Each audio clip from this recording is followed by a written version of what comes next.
नमस्कार। एले अध्ययन में आज आपका एक बार फिर से स्वागत है।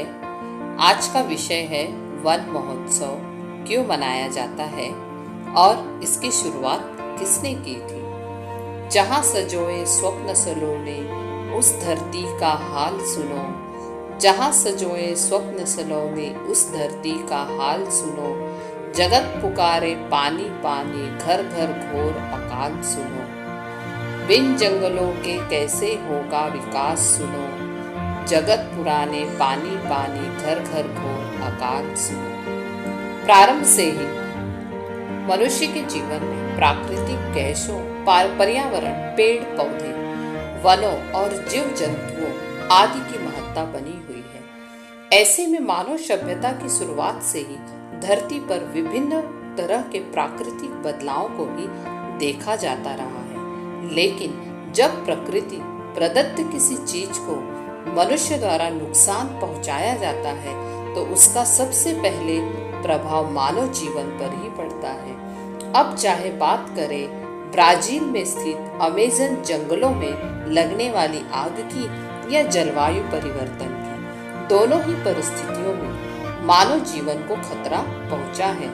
ऐसे में जरूरी है कि हम अभी से प्राकृतिक चीजों के प्रति करुणा का भाव अपनाएं, अन्यथा ऐसा न हो कि मानव जीवन का अस्तित्व ही खत्म होने की कगार पर आ जाए।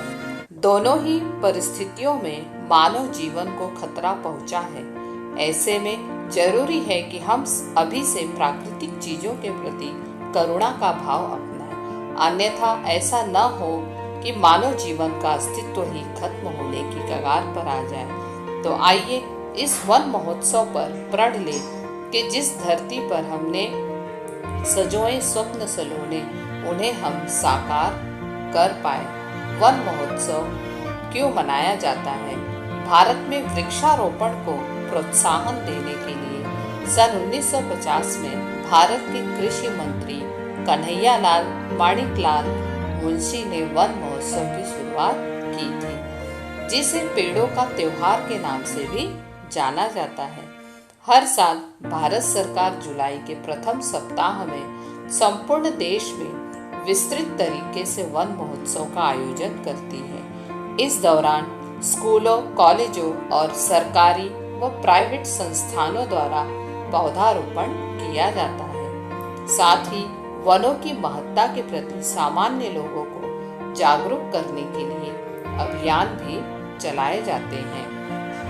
भारतीय संस्कृति में मौजूद है वनों से जुड़ी कई कहानियां। भारतीय संस्कृति में वृक्षों, वनों, पौधों और पत्तों को भगवान मानकर पूजा जाता रहा है। साथ ही हमारे धर्म शास्त्रों में ऋषि मुनियों ने वृक्षारोपण को किसी यज्ञ के पुण्य से कम नहीं माना है। जहाँ हमारे धार्मिक ग्रंथ रामायण में वृक्षों को कांड, महाभारत में पर्व और श्रीमद् भागवत में स्कंद शब्दों का प्रयोग किया गया है, जिसका अर्थ तना, पोर और प्रधान शाखा से है। धार्मिक कहानियों की माने तो रामायण काल में भगवान श्री राम वनों में निवास करना और वृक्षों को अपना आश्रय बनाना ही उनके लिए प्रकृति प्रेम था।